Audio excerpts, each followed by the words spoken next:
Shalom, shalom. What is going on, peeps? It is Eitan ben Avraham for Aleph Mail here in the Holy Land of Israel.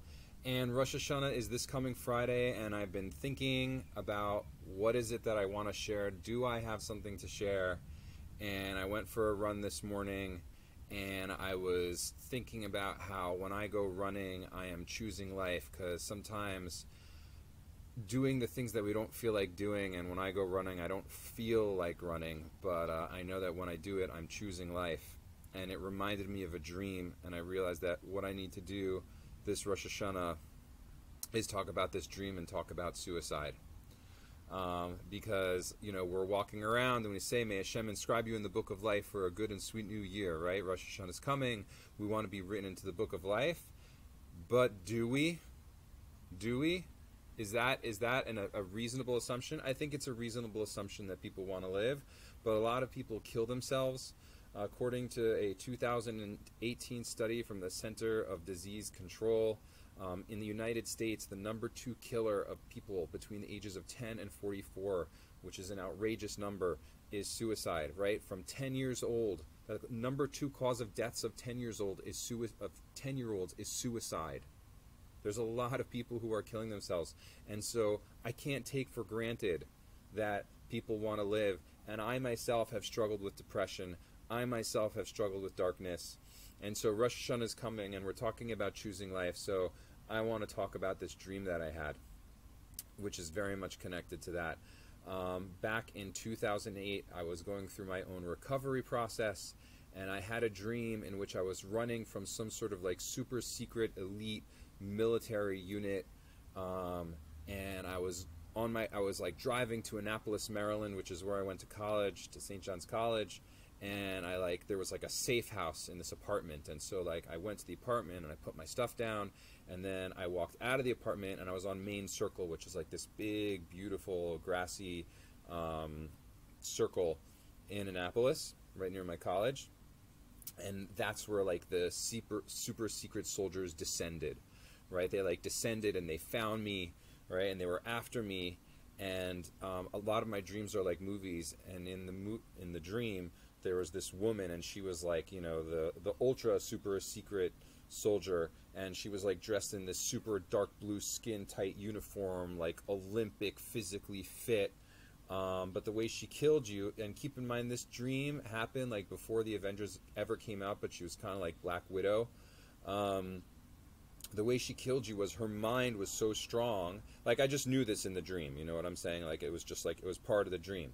Like, the way she killed you was her mind was so strong that she would just look at you and say, die, and you would die.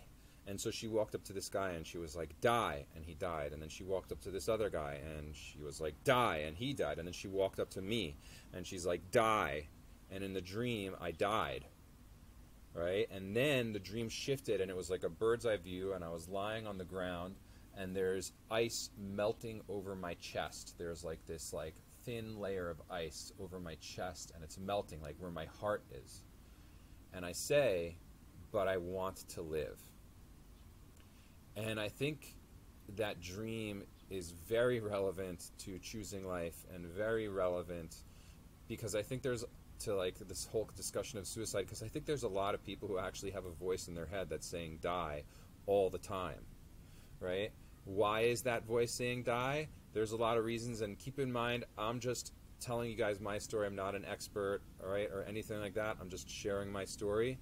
But there's an idea in dream interpretation that like every single character in the dream, even the environment itself, all represents aspects of the dreamer's psyche. So there's some aspect of my psyche that's yelling die at me, telling me to die, right? And I associate, my interpretation is that that aspect of my psyche is the aspect of my psyche that's bought into the illusion of being a success object, right? The Torah says that human beings are made in the image of God, but I think our sort of sick, mainstream, popular Western culture has idolized and worshipped success to the point that it's like the purpose of human beings is to fit into this success image. It's like the image of success. It's like the fact that you're made in the image of God doesn't matter. What matters is, what do you look like? Do you have the perfect body? What are your grades like? Do you have lots of money? And I think that there's people who are walking around who are filled with self-hate, who hate themselves because they don't fit some sort of image of what they think they're supposed to be, which is really a form of objectification, because that image doesn't care about who you are. That image doesn't care about your heart.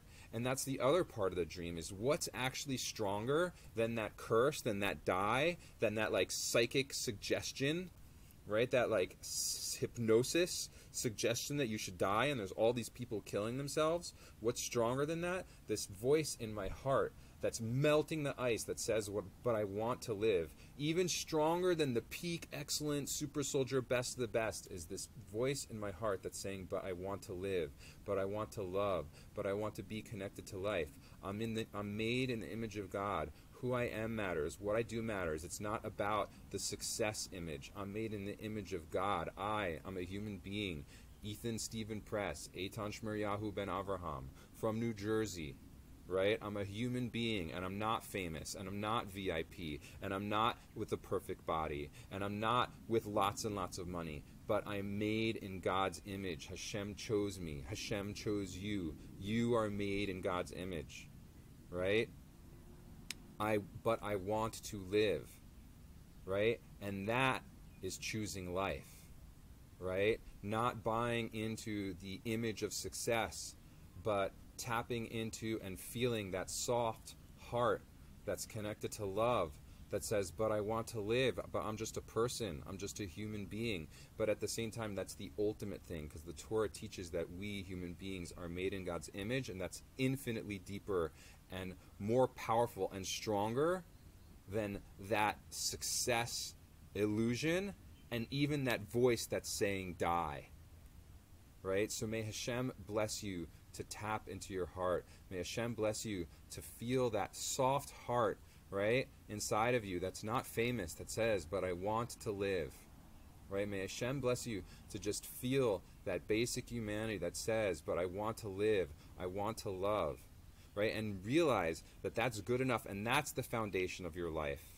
And from there, you can give and be of service and live an amazing life, but it doesn't have to be that success image. It doesn't have to be that super elite, perfect, best of the best soldier who's yelling at you to die. That's not success. Success is living in alignment with the fact that you're made in the image of God and loving and being of service to the people around you.